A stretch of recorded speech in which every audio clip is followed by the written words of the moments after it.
Olá, olá, meus amigos, minhas amigas, tudo bem com vocês? Esse que vos fala, irmão Eduardo, para mais uma live então, para mais um vídeo então, aqui no canal Refletindo a Mente de Cristo, você, meu amigo, minha amiga, meu irmão, minha irmã, aqui do YouTube, muito bem-vindo a essa transmissão, a esse vídeo. Estamos falando sobre o livro do Peregrino, estamos na nossa série, nesse livro maravilhoso, escrito por John Bunyan, um puritano inglês, um grande pregador do Evangelho, que nos deixou essa mensagem de ensinamento para nós, inspirada na Bíblia. Seja muito bem-vindo, então, também meu amigo, minha amiga, irmão e irmã do Facebook. Eu desde já peço a você do YouTube que curta, comente, compartilhe. Também se inscreva no canal Refletindo a Mente de Cristo. Sempre um canal que trará, pela graça de Cristo, seu favor e misericórdia, conteúdo bíblico para a sua meditação e edificação espiritual, ok? Então vamos lá. Como nós tínhamos visto antes, cristão esperançoso, eles se perderam quando saíram do caminho e acabaram indo por uma situação que eles não sabiam mais onde estavam. Ao tentar voltar, eles viram que estava mais difícil ainda retornar, e nós vimos que realmente quando alguém para na jornada, se torna muito difícil o seu retorno. E eles pegam no sono. E nesse momento, havia perto de onde estavam um castelo, chamado Castelo da Dúvida, propriedade do gigante Desespero. Então havia ali perto o Castelo da Dúvida, que era propriedade do gigante Desespero. E Bunyan faz alusão a uma passagem para se referir a isso em 2 Coríntios, capítulo 1 e verso de número 8, se não me engano. Estou aqui com a Bíblia aberta. Porque não queremos, irmãos, que ignoreis a nossa tribulação que nos sobreveio na Ásia, pois que fomos sobremaneira agravados, mais do que podíamos suportar, de tal modo que até da vida desesperamos. Então veja que situação, né? Bunyan usa então essa situação, essa passagem, para mostrar que havia uma situação desesperadora a caminho, assim como aconteceu com o apóstolo Paulo e pode acontecer com qualquer um de nós. O apóstolo Paulo, ele, em certas situações, ele confessa que até da vida desesperou. E os cristãos ali, esperançosos e cristãos, estavam perdidos, se encontravam numa situação de sem saber para onde ir, né? Porque estava escuro, estava chuvoso. Chegou o momento da tribulação, porque eles escolheram, eles seguiram, então eles se perderam, errando o caminho. E agora? Com voz aborrecida e mal-humorada, ele os acordou. Sim, quem acordou eles? Olha, eles estavam nesse lugar, que era propriedade do gigante Desespero, estavam perto do castelo do gigante Desespero, que era dele a terra também, onde eles estavam dormindo. Quando levantou-se de manhã cedo e andou por seus campos, o gigante Desespero encontrou o cristão e esperançoso em sua propriedade. Olha só, com voz aborrecida e mal-humorada, ele os acordou e lhes perguntou de onde eram e o que estavam fazendo em sua terra. Disseram-lhe que eram peregrinos e que haviam perdido o rumo. Então o gigante lhes disse: vocês entraram em minha propriedade, dormiram nos meus campos. Portanto, devem vir comigo. Então, quando o cristão esperançoso desesperam-se da vida, é muito importante ressaltar que isso aqui é uma alegoria, né? O livro do Peregrino, ele é uma alegoria, ele é uma história fictícia que apresenta situações como uma parábola da vida real que podem acontecer. E nesse momento, então, por eles estarem perdidos, estarem num contexto de tribulação, estarem sem saber que rumo tomar, tudo isso, o sentido é que vem sobre eles o desespero. E o desespero é relatado como um gigante, que é dono de um castelo, que se chama o Castelo da Dúvida. Então veja o cristão pego no desespero, encarcerado agora e preso no Castelo da Dúvida. Então cuidado para que você não saia do caminho, porque ao sair do caminho você pode entrar no desespero. E entrando em desespero, ficar na dúvida. E agora, será que Deus me ama? Será que Deus ainda vai me ouvir? Será que há esperança para mim depois desse pecado que eu cometi, desse deslize que eu cometi no caminho? Tome cuidado, porque o gigante desespero está aí para fazer com que você naufrague na fé. Assim foram forçados a segui-lo, pois o gigante era mais forte do que eles, claro, né? Eles haviam caído, eles haviam errado o caminho, estavam fracos, estavam frágeis, fragilizados pela situação. Reconheciam que tinham pouco a dizer, sabendo que estavam errados. O gigante incitou-os a seguir à sua frente e os colocou num calabouço escuro, dentro de seu castelo, um lugar nojento, mal cheiroso, para o espírito desses dois homens. Ficaram presos desde a quarta-feira de manhã até o sábado à noite, sem um pedaço de pão, uma gota de água, iluminação ou alguém que lhes perguntasse como estavam. Ficaram nessa situação horrível, longe de amigos e conhecidos. Então, veja a situação que eles ficaram. Estavam em trevas, estavam solitários, estavam sem ninguém por perto para lhes consolar, lhes ajudar. E eles estavam nessa situação há uns quantos dias. Veja o que diz no Salmo 88, verso 8. Eles ficaram nessa situação uns quantos dias. Alongaste de mim os meus conhecidos. Puseste-me em extrema abominação para com eles. Estou fechado e não posso sair. Então imagina você, uma situação na sua vida em que, não sei se você já passou ou se está passando, enfim, eu já passei. Os amigos não estão perto. Abandonaram você.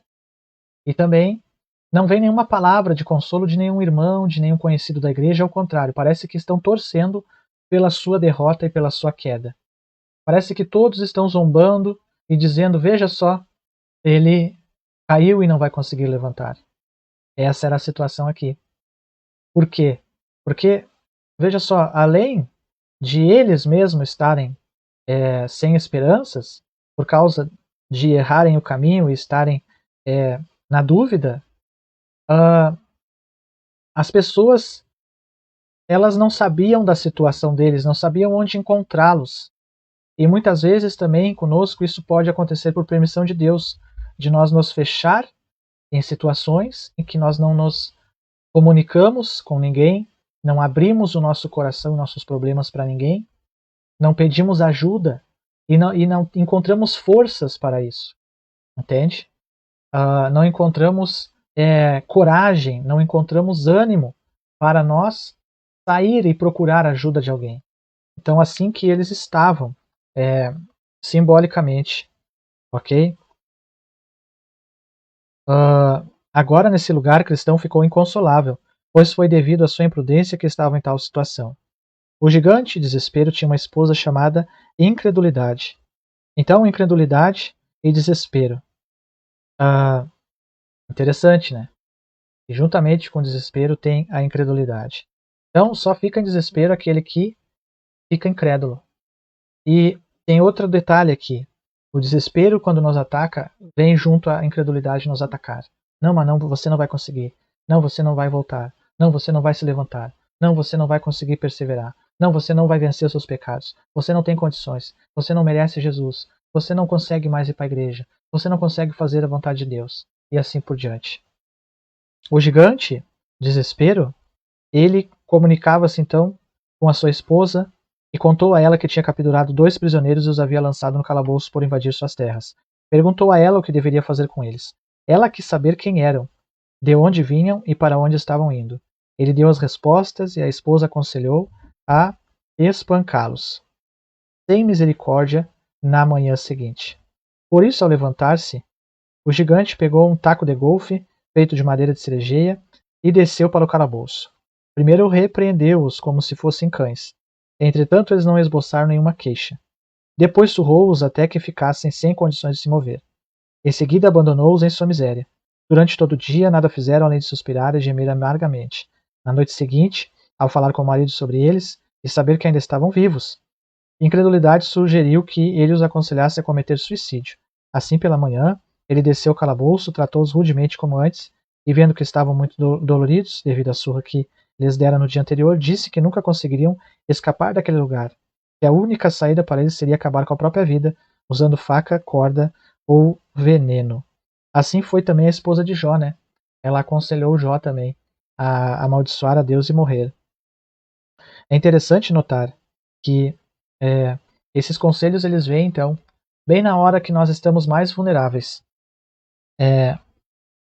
Na hora que nós estamos mais fragilizados por causa das lutas, das provações, é que esses conselhos eles vêm para nos fazer desanimar de vez, né? E como faz falta no momento da adversidade, da tribulação, como faz falta um conselho amigo, né? Um conselho que nos anime, que nos encoraje. E aqui não, aqui era só conselhos para tentar fazer com que os peregrinos desistissem na jornada. Por que deveriam escolher a vida, já que esta se resume a tanta amargura? Sugeriu-lhes. Entretanto, os peregrinos suplicaram que os deixassem ir. Com um olhar cheio de cólera, correu em sua direção e sem dúvida os teria matado ele mesmo, se não fosse um de seus costumeiros ataques. Algumas vezes, ao calor do sol, lhe acarretava convulsões. Então, a dúvida, ela se alimenta com a escuridão, é o que Bunyan quer dizer. Mas em meio à escuridão, às trevas que os peregrinos se encontravam, tinha raios de sol que faziam com que a dúvida e o desespero se afastassem um pouco. E nesses momentos eles encontravam refrigério. Isso é a graça de Deus. É o favor de Deus que mesmo em meio ao vale da sombra da morte, o Senhor nos ajuda, o Senhor nos acompanha e o Senhor nos consola. Mesmo em momentos de grande aflição, o Senhor está conosco. Ele, ao atacá-los, teve então um reflexo de luz e perdeu o uso da mão por algum tempo. Com isso, se retirou e os deixou antes de considerar o que fazer. Em seguida, os prisioneiros discutiram se deviam ou não levar em conta o seu conselho. Cristão, irmão, o que devemos fazer? Nesse momento, nossa vida é miserável. De minha parte, não sei se é melhor viver dessa maneira ou morrer imediatamente. Minha alma escolheria a forca em vez da vida, e a sepultura é melhor do que esse calabouço. Então veja que situação está o sentimento de cristão, né? O cristão se desespera e deseja então partir. Mas ele tem do lado esperançoso, né? O próprio nome já diz. Esperança. Esperançoso, na verdade, nossa condição atual é terrível. A morte seria muito bem-vinda para mim, melhor do que viver assim para sempre. Mas lembremos-nos de que o Senhor do país para onde vamos ordenou: não matarás. Quanto mais errado não seria matar a nós mesmos? Então, ele lembra de um dos 10 mandamentos, né? E a fé, ela é um dom de Deus. E Deus, ele alimenta a nossa fé, mesmo nos momentos mais terríveis. Além disso, aquele que mata outra pessoa só comete assassinato contra o corpo, mas os suicidas matam o corpo e a alma. E ademais, meu irmão, você fala da facilidade de ir para a sepultura, mas esqueceu-se do inferno para onde o assassino vão? Pois todo assassino não tem vida eterna nele permanente. Consideremos novamente que a lei não está nas mãos do gigante desespero. Pelo que pude perceber, outros também foram capturados por ele, mas escaparam.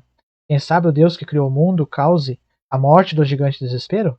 Ou talvez em algum momento ou outro se esqueça de nos trancar.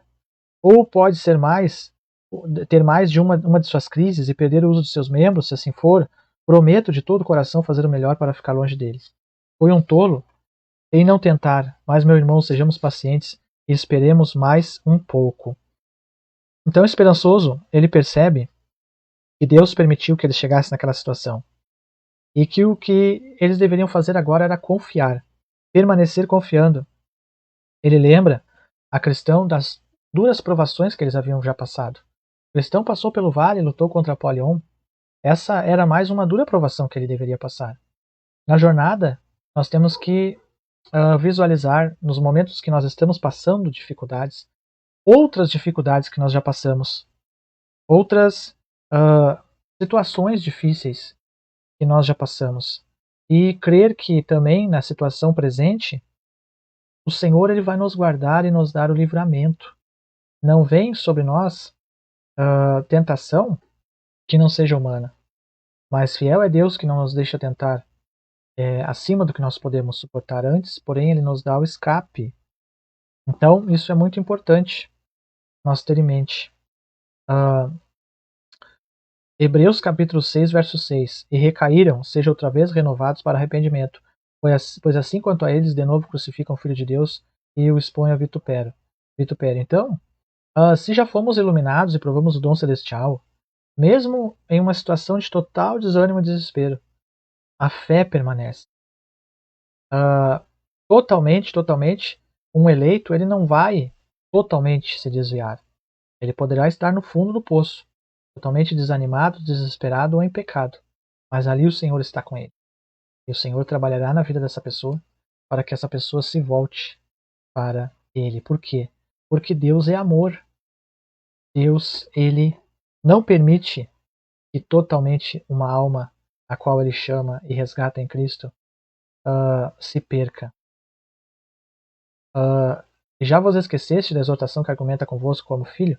Filho meu, não despreze a correção do Senhor, e não desmaies quando por ele for repreendido. Porque o Senhor corrige o que ama e açoita qualquer que recebe por filho. Se suportais a correção, Deus vos trata como filhos. Porque que filho há que o pai não corrige? Então, é uma situação de provação e que, como esperançoso ele lembra, passará. Então, a situação de provação na sua vida, meu irmão, minha irmã, meu amigo, minha amiga, se você permanecer no Senhor, passará. O Senhor lhe concederá graça, ele capacitará para que você possa passar e vencer essa situação. Ok? Com essas palavras, esperançoso acalmou o irmão, e assim suportaram a escuridão daquele dia em sua triste condição. No início da noite, o gigante desceu novamente ao calabouço, para ver os prisioneiros, que tinham seguido seu conselho e se matado. Mas, ao chegar lá, encontrou-os vivos praticamente mortos, pois lhes faltava pão e água, e por causa dos ferimentos que receberam quando surrados, quase não conseguiam respirar. Mas o gigante os encontrou vivos e, com isso, sentiu um intenso furor. Ele lhes disse que, por terem desobedecido seu conselho, eles iriam desejar nunca ter nascido. Nisso eles tremeram muito e Cristão desmaiou. Mas depois de recobrar a consciência, começaram a discutir novamente sobre fazer o que o gigante aconselhou, ou seja, tirar a própria vida. E mais uma vez Cristão estava propenso a fazê-lo, mas esperançoso respondeu: Meu irmão, você não recorda quanta coragem demonstrou até agora? Apolião não conseguiu destruí-lo, tampouco tudo o que ouviu, viu e sentiu no vale da sombra da morte. Pense sobre as dificuldades, terror e perturbação que já passou. Estou ao seu lado no calabouço, um homem que tem a natureza mais fraca que você. Esse gigante também me acorrentou como fez com você, e me negou pão e água. Como você, sofro sem a luz. Vamos exercitar um pouco mais de paciência.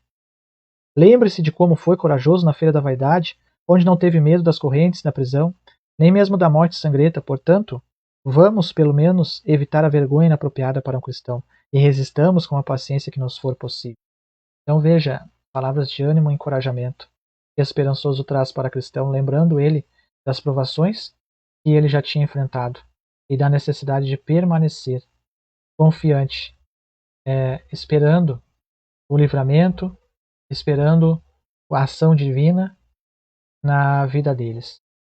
Isso é um companheiro, né? Um companheiro que está ali disposto a auxiliar e ajudar. E nessas horas, como é necessário termos um companheiro, né? Temos alguém que esteja conosco nesse momento. Ele não tinha muita gente ali, eles não tinham muita gente, mas um ajudou o outro naquele momento, né? Anoiteceu, o gigante e sua esposa foram para o quarto, e a incredulidade perguntou ao marido se os prisioneiros seguiram seu conselho. O gigante, de desespero, respondeu: eles são miseráveis, preferiram sofrer a tirar a própria vida. Então ela disse: leve-os ao jardim do castelo, mostre-o os ossos de crânios daqueles que você destruiu. Faça-os acreditar que antes do fim da semana serão os próximos a serem despedaçados, como você fez com os outros. Ao amanhecer, o gigante foi até o calabouço e os levou para o jardim do castelo e fez como a esposa sugeriu. Esses homens eram peregrinos como vocês, disse ele. Eles também entraram na minha propriedade e eu os destruí facilmente, como acontecerá com vocês em 10 dias. Vamos, voltem ao calabouço. Enquanto falava, ele os golpeava por todo o trajeto. E como nos outros dias, passaram um dia de sábado em estado deplorável. E veja que isso também acontece, né? Às vezes, pessoas elas falam para nós, mostrando outras situações de outras pessoas e dizem: olha, você não tem condição de passar por essa situação, por essa provação, porque o fulano não conseguiu, o fulano não venceu, o fulano ele não passou por essa prova, mas ele caiu. E você não vai conseguir também. Mas nós devemos dar ouvidos ao que a palavra nos diz, ao que Cristo nos diz, confiar, mesmo no vale e mesmo dentro do castelo da dúvida, açoitados pelo gigante de desespero, mas continuar confiando no Senhor. Quando chegou a noite, a senhora incredulidade de seu esposo, desespero, mais uma vez conversaram sobre os prisioneiros. O velho gigante estava impressionado pelo fato que os açoites e os conselhos ainda não tivessem destruído os peregrinos. A esposa replicou: temo que tenham a esperança de que alguém os livrará, ou que tenha algum instrumento que os permita escapar. Você acredita nisso? Falou o gigante. Nesse caso, irei procurá-los pela manhã. Bem no sábado, à meia-noite, os peregrinos começaram a orar até quase o raiar do dia.